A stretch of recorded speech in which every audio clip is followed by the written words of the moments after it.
Von der Leyen disaster, EU in trouble as Germany reached dangerous tipping point. Ursula von der Leyen has left the EU in trouble after previously pushing Germany towards a tipping point, as the European Commission president comes under scrutiny. Ursula von der Leyen once again took aim at Prime Minister Boris Johnson this week as Brussels and London row over the Northern Ireland Protocol.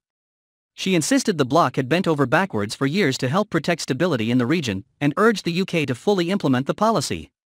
She said, "The European Union is determined to make the protocol work for the benefit of everyone in Northern Ireland. We've bent over backwards for years to find a solution on that. We agreed with the United Kingdom that the protocol was the only solution ensuring the absence of a hard border on Northern Ireland. We've been really debating that since years and we've found the one and only solution."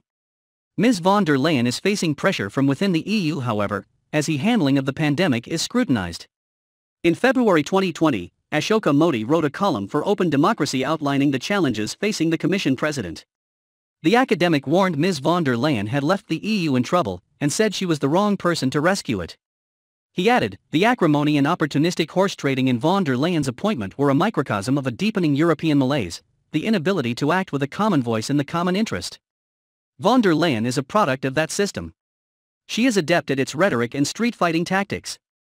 But to now succeed, she must miraculously find common ground if she is to do better than she did at the German Defense Ministry."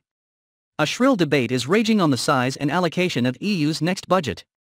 And with member states staking out their national interests, the EU's strategic agenda is in disarray.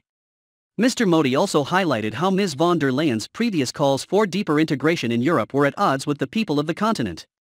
He said, "Europeans emphatically steered away from a United States of Europe even in the shadow of the Second World War, when the impetus to come together as a way of erasing the bloody memories was the greatest.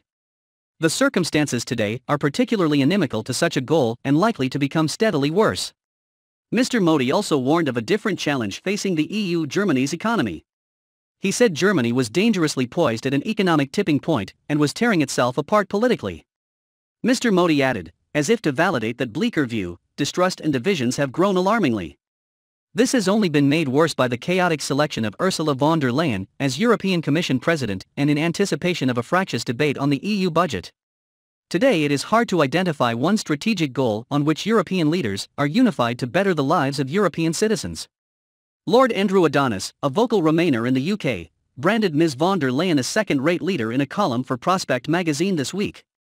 He said, "Von der Leyen got into politics following in the footsteps of her father, a power broker in Germany's dominant center-right Christian Democratic Union Party, but for all her connections, experience and ambition, high-level political talent has never been evident. She is Europe's Hillary Clinton. And of late, her extraordinary bungling over vaccines and the Irish border has tarnished the European Commission and could come to damage the standing of the EU as a whole."